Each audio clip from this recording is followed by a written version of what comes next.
Hello students, जैसा कि आप सभी को आपको लग रहा होगा कि मैं लगातार आपके साथ एक ही टॉपिक को ही डिस्कस करती जा रही हूँ। ये मैंने इसको 4 वीडियो में डिस्कस किया है, लेकिन आपने इसको एक ही क्वेश्चन बनता है। ऐसी ट्रांजैक्शन जिसमें एक पर्सन दूसरे पर्सन को कैपिटल असेट्स दे रहा है, लेकिन उसको ट्रांसफर की डेफिनेशन में काउंट नहीं करेंगे, क्योंकि ये बहुत इंपॉर्टेंट है। क्योंकि आपने क्या निकालना है? कैपिटल गेन निकालना है। तो कैपिटल गेन के लिए आपको पता होना चाहिए कौन सी असेट्स को है जो है कैपिटल ही है, एक पर्सन दूसरे पर्सन को दे रहा है, लेकिन उस कैपिटल गेन को हमने इस हेड के अंदर नहीं लेकर आना है। वो वाली ट्रांजेक्शन करा रही हूँ। तो मैंने आपके साथ 19 के करीब पिछली 3 वीडियो में करा दी हैं, और जितनी भी बच गई हैं वो मैं आपको इस वीडियो में करा दूंगी। ऐसी ट्रांजेक्शन जो हमने ट्रांसफर में नहीं लेना है, ठीक है। तो मैंने आपको वैसे तो एक ही बुक से कराई है, तो आपने 2-3 बुक्स और भी रेफर कर लेनी है। ये 25 से शायद 50 तक पॉइंट बन जाए, ठीक है। मैं आपको इतने ज़्यादा नहीं कराऊंगी, वो आपने खुद देख लेने हैं, ठीक है। नेक्स्ट है हमारा transfer of membership right by member of a recognised stock exchange.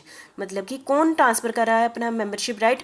जो रिकॉग्नाइज्ड स्टॉक एक्सचेंज आपको पता ही है, जैसे ये है एनएससी, नेशनल स्टॉक एक्सचेंज है, बॉम्बे स्टॉक एक्सचेंज है। इसमें मेंबरशिप राइट यदि कोई ट्रांसफर करता है, ठीक है, बहुत बड़ी बात है। सेक्शन 47(13)(a) के अकॉर्डिंग, ठीक है। तो ये ध्यान से सुनना। The provision of income tax act provide that transfer of membership right as capital assets, ये एक टाइप से कैपिटल असेट्स होती है जो अपनी मेंबरशिप राइट को एक पर्सन दे देना, ठीक है। तो इसको हम ट्रांसफर की डेफिनेशन में काउंट नहीं करेंगे। मैं शॉर्टकट में आपको बता देती हूँ, ठीक है। नेक्स्ट पॉइंट है हमारा transfer of capital assets by private company. देखो कौन ट्रांसफर कर रहा है? प्राइवेट कंपनी कर रही है, और या फिर अनलिस्टेड पब्लिक कंपनी। अनलिस्टेड मतलब जो स्टॉक एक्सचेंज में लिस्टेड नहीं है। To a limited liability partnership, किसमें कन्वर्ट हो रही है? किसको ट्रांसफर करिए capital assets? Limited liability partnership. Limited liability partnership आपको पता ही है ना, जो आपका नेक्स्ट यूनिट है, जो आपने बिजनेस लॉ का लास्ट यूनिट किया है, लिमिटेड लाइबिलिटी पार्टनरशिप, उसको दे रही है प्राइवेट कंपनी। किसको कैपिटल असेट्स दे रही है? लिमिटेड लाइबिलिटी पार्टनरशिप को दे रही है।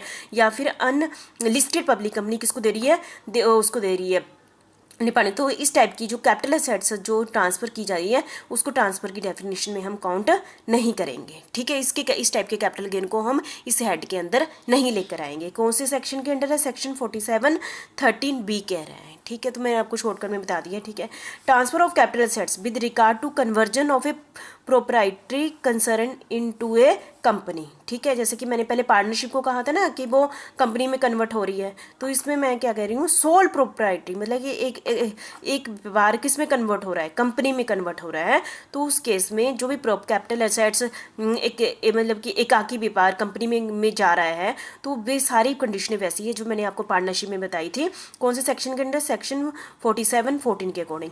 तो ध्यान में रखना, सभी जो उस सोल ट्रेड की सारे असेट्स और लाइबिलिटी किसकी बन जाएगी? उस कंपनी की बन जाएगी, रिजल्टेंट कंपनी की बन जाएगी।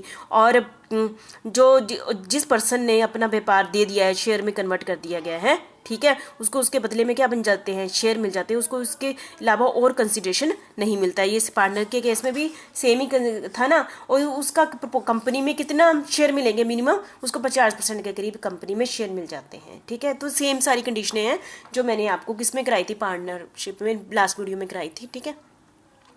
लास्ट है हमारा lending of security. Lending of security section 47(15) के अकॉर्डिंग, इसके अंदर की from one person to another under a scheme of lending subject to guidance of SEBI की गाइडेंस के अकॉर्डिंग और आरबीआई के अकॉर्डिंग, यदि इस टाइप का सब्जेक्ट आ जाता है तो इस टाइप की ट्रांजेक्शन को ट्रांसफर में नहीं काउंट किया जाता है, ठीक है।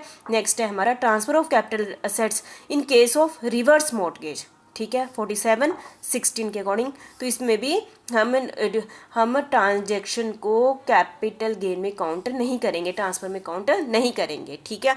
25th पॉइंट आ जाता है tax on merger of similar scheme of mutual fund. जब एक म्यूचुअल स्कीम से दूसरी स्कीम में हो जाती है, तो ध्यान से देखते हैं। SEBI encourage mutual fund to consolidate different scheme. SEBI क्या कहता है कि डिफरेंट म्यूचुअल स्कीम्स को आप मर्ज हो जाओ, ठीक है।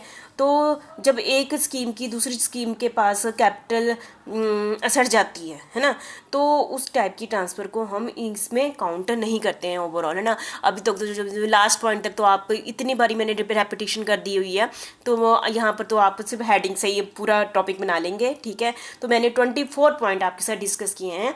ऐसी ट्रांजेक्शन, ऐसी कैपिटल असेट्स जिसमें एक पर्सन दूसरे पर्सन को देता है और उसमें कैपिटल गेन भी लेता है, लेकिन उसको इस हेड में अंदर कैपिटल गेन में काउंट नहीं करेंगे, उसको हम ट्रांसफ़र की डेफिनेशन में काउंट नहीं करेंगे। ठीक है, तो मुझे लगता है कि आप सारे समझ गए होंगे।